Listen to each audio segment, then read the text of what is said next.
Om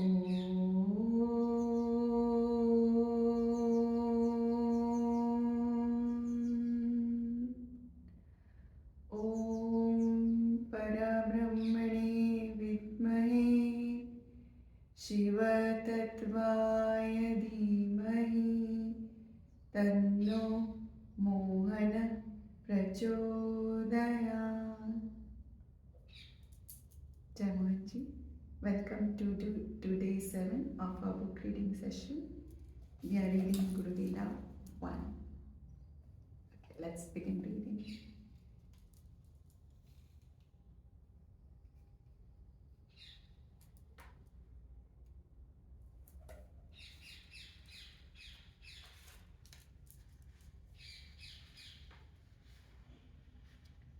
We are on page 58.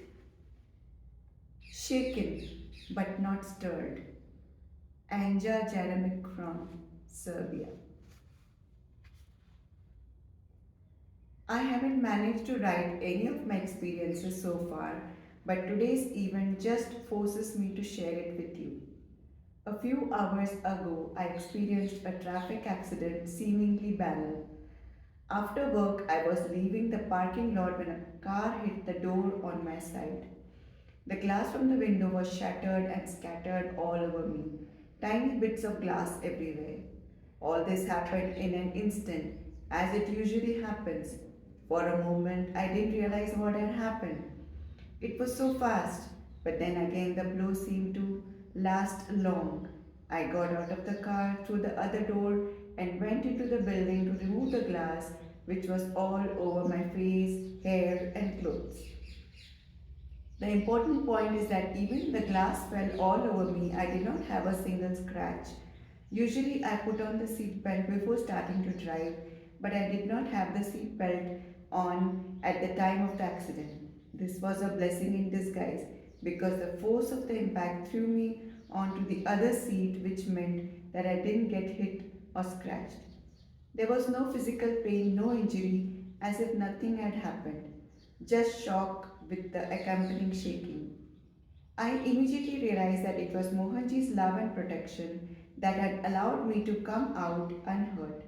I am infinitely grateful to Mohanji and all the masters of the tradition for their protection and love. Mohanji's message. With heartfelt gratitude to life for teaching us many great lessons, and to the Guru and the Guru Mandala for their constant protection, we leave you with this powerful message from Mohanji, sent after the accident was conveyed to him, that brings utmost clarity about the incidents and is relevant enough for everyone to always remember. The message goes like this: nothing that destiny brings can be avoided 100%, but its impact is substantially reduced with grace. Grace happens when faith happens. Doubts remove grace or at least blocks its flow. The incident is over. Now the residue memory of it and the aftershocks remain. This also needs to be handled gracefully. Every compelling incident leaves a strong impact in the mind. Conscious nullification of it is extremely important. Otherwise, memories reproduce everything at a later date, which we can call pattern. You are not directly responsible for this accident, but your residual memories are. Hence, surrender and trashing or total cleanup is essential. Less analysis is better for this. More you analyze, more you remember, and more you store. More you talk about it, the more you remember.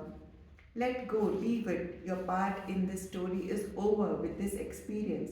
I always do my part, but I don't remember it afterwards because I have no house inside to store anything. Be Mohanji. Do not store anything. Be free from memories. Avoid recreation of anything in life. Incidents experienced one time need be considered like a daily newspaper. Once read, it should lose its value. Keep floating through life and gather nothing. I shall do my job. I love you and am always with you. Keep flowing without residual memories of any events of life. The world loves you and the world is you. Mohanji. Jai Brahma Rishi Mohanji. Next chapter. Surviving the Dark Night of the Mind by Hanumatananda, Macedonia. This is an account, a recollection of recent experiences that I had during and after the retreat in André Serbia. I will try to keep it in brief and to the point, leaving out the unnecessary details and narrate the essence of it. This might be of help to someone at some point in time when passing through the dark night of the mind. Hopefully, the story begins at a retreat in André Serbia. Andravilje, the cleansing starts. I arrived late in Andravilje when most of the people were already asleep, so I unpacked and went straight to bed. I woke up in the middle of the night in panic and huge fear. I was not sure what the source of this fear was and I couldn't describe it. All I knew was it was a very strong emotion which had a tight grip on my body and mind. I felt as if Mohanji had placed me on an oven and turned the heater to the max. My mind was racing. Why these fears now? I had come to the retreat in good spirits. I didn't expect to be thrown directly into the fire and burned. My identity was shaken and put to test. I was so restless, but somehow managed to go to sleep at some point. Some of my fears started surfacing. One fear was that I wouldn't be accepted by the society if I lived Mohanji's teachings and openly talk about the Dattatreya or Nag tradition. The bhajans, the ceremonial fires, the touching of Guru's feet, all these concepts are not accepted in the society where Christianity is the mainstream religion. Fears of being left behind, abandoned, and loneliness surfaced. I was feeling like a scared little kid left alone in the woods. I felt weak, I felt powerless. I told Mohanji that I was feeling strong fears. He said, I see your head is streaming, but you are safe here. Just let go and stay aware of what's coming out. 5 days in Andrewelsh were dedicated to burning our negativity stored in the mind. All the fears, anxieties, doubts, etc., had to be registered, acknowledged, written down on a piece of paper, and put into a cardboard box. The box was then put into the ceremonial fire while we chanted specific mantras for destroying the negativity stored in our mind and written on our little pieces of paper. A lot of my stored negativities were burned in the fire that day, but more lingered on. I was only halfway through my cleansing process. Fast forward, the retreat ended and everybody went back to their homes. I went with Mohanji and Deviji to Novi Sad, to Deviji's parents' home. As soon as we exited Andravich, the flood started. Floods Serbia hasn't seen for over 80 years. Few hours later, all the roads were blocked and the country was in an emergency situation. However, we arrived safely in Novi Sad. Novi Sad, the confusion stage. I had pending questions, doubts, and fears to share with Mohanji. I waited for the right setting moment to bring them up and clear my inner space. I really needed help. All the heaviness was provoked and brought to the surface at the retreat. I had to pass through the waking consciousness and be set free and let go. Not an easy task. I was struggling a lot to keep all the garbage inside and act normal and holier than thou. But for how long could I keep the stuff when I share the space with Shiva, the destroyer of minds and basher of egos, Mohanji? The stuff had to come out sooner or later. Better sooner, so I tried to open up and share my doubts. We didn't have enough privacy to talk, so Mohanji invited me to his room for a discussion. When I started sharing the doubts, I was expecting to be understood. However, I didn't get to be understood. To my dismay, what I got was objectivity and a strict response from Mohanji. I felt as if my ego was in a boxing arena and ambushed into a corner. I had nowhere to escape. There was Mohanji in front of me, ready to destroy the impurity, doubts, and fears head on. I struggled to keep everything. But no, he was persisting. Come on, vent it out, he was saying. I had all sorts of doubts and fears, and they all came out, alas, in one go. And if the Pandora's box was opened and all the demons broke loose in one go, it was too much to bear. If they came one by one, I may have tackled them more easily. One doubt I had was that I am giving everything to Mohanji, doing so much seva, selfless work, and I am neglecting my family as a result of that. My mind's presumption was that he knew that, but he didn't care. I was giving all my energy and time to Mohanji, and my family was deprived of my attention and presence. When I told this to Mohanji, he simply said, then prioritize family first, then everything else. Family should not suffer. Best is to balance all aspects of life. I can filter the task you get. I started talking stuff. Some of it didn't even mean anything, but it was all coming up. I have no friends. Why don't you help me have friends? He answered. I gave you a worldwide family. Do you know how much they love and respect you? I don't love myself. You're not helping me love myself, he said. Do selfless service and see your self love and self esteem rising through the rooftop. I said, I'm afraid that you will eventually leave me. For each doubt and fear I had, he was giving me an objective solution, straight to the point, instant solutions. Mind stuff just kept coming up with more stuff. I was attacking and pointing to the shadows of the mind all along, to this or that issue, failing to identify mind itself as the problem. While all this was happening, the mind was projecting all kinds of things. My mind never turned the finger around to point on itself. It judged others, criticized, and found faults. It felt so unloved by Mohanji all that while. I was surprised by this feeling. I was hurt. I wanted the discussion to end so that I can go out of the room and close up again into my hell shell. I was seriously considering leaving Mohanji. I felt betrayed. He said, you know, in 5 days' time, all of this will probably mean nothing. Little did I know at that time that he was right. It was meaningless within 2 days, but at the moment it felt as a harsh disillusionment coupled with a huge pain in the chest. I was taking stuff that didn't make any sense. They were just coming out of my mouth. Mohanji looked like a big poisonous snake. His eyes were fuming with fire. I saw him as a demon. He was a demon, all right, but to my mind was not safe with him at all and feeling highly endangered. When the mind is under attack, surrender seems impossible. But surrender is the only cure. Finally, the conversation ended, and as we were exiting the room, Mohanji said, I will never leave you. We are from the same path. Next subtitle, The Trip, Exiting the Darkness of the Mind. It was early next morning. I woke up with what felt as a closed aura. I was disappointed and didn't want to talk. I was shut down. I was not satisfied with the answers Mohanji gave me. I was still in the big illusion stage and mind was playing heavily. We packed and left for Macedonia retreat. I was driving. What awaited us was an approx 7 hours drive from Novi Sad to Macedonia. Mohanji was sitting next to me and Deviji in the back seat. Mohanji didn't speak anything. He was keeping silent and looked as if he was producing inner heat.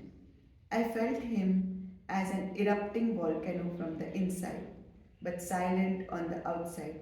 I was full of doubts. He knew that. I was deep in the darkness, in a deep hole, and I didn't want out.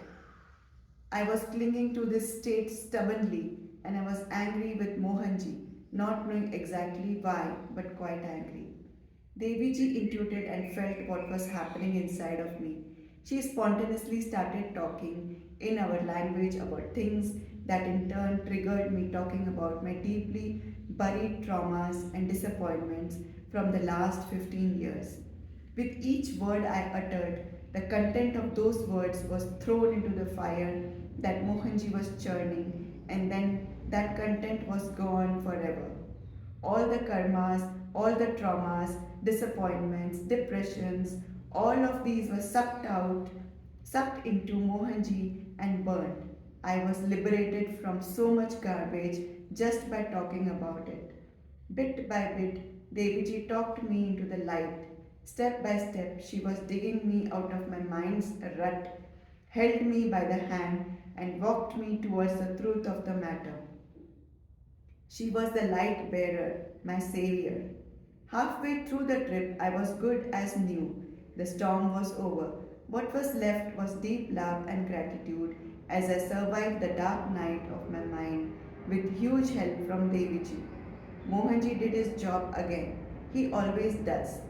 Then I knew I was exaggerating things all along. I was not being objective. Emotions were working on me big time.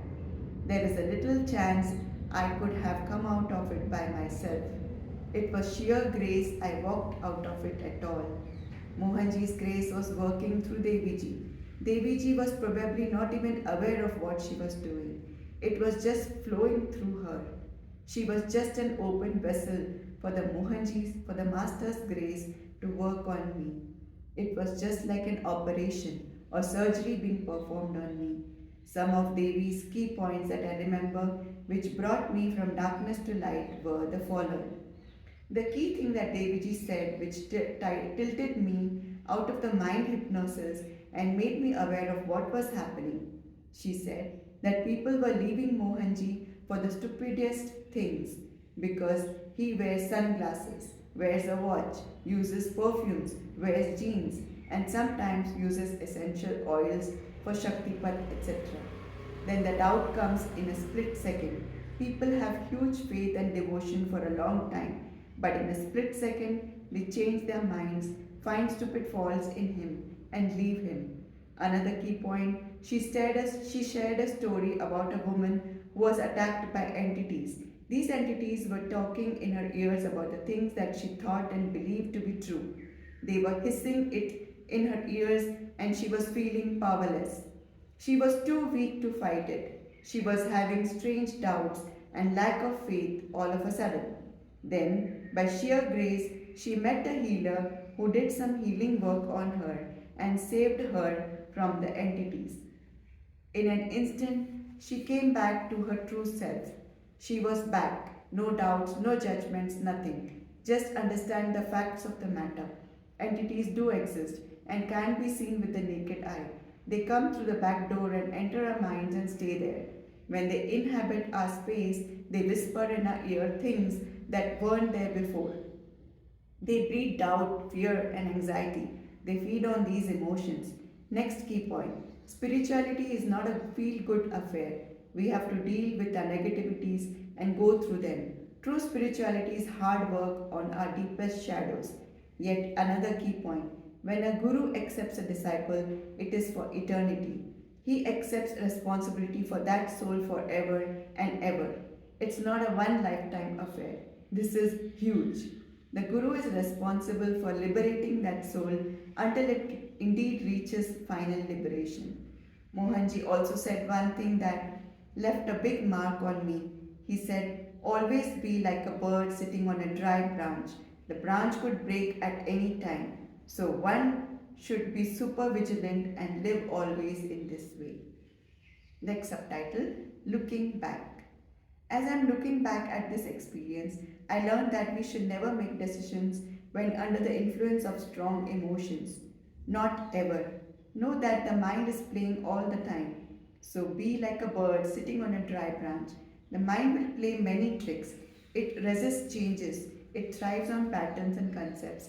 Instead of looking straight in the eye of the fears and releasing them, it was easier for me to attack, blame, and judge what I thought was the source of the fears and try to escape from the scene that was bringing up those fears.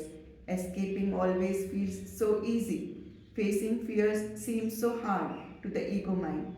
It will be a little small negligible thing that will cause the fall from grace. We will not even see it coming through the back door.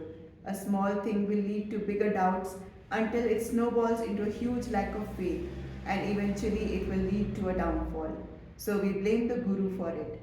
Doubts are like weeds in the garden. Once they come, they must be cleared out immediately, or they take root, and it's even harder to get rid of them later on. When the negativities are brought up from the subconscious reservoir, they must go through the waking consciousness to be released. There is no other way. Just letting go and keeping the faith alive is the way. If Mohanji is attacking our mind stuff, then it's for our own good.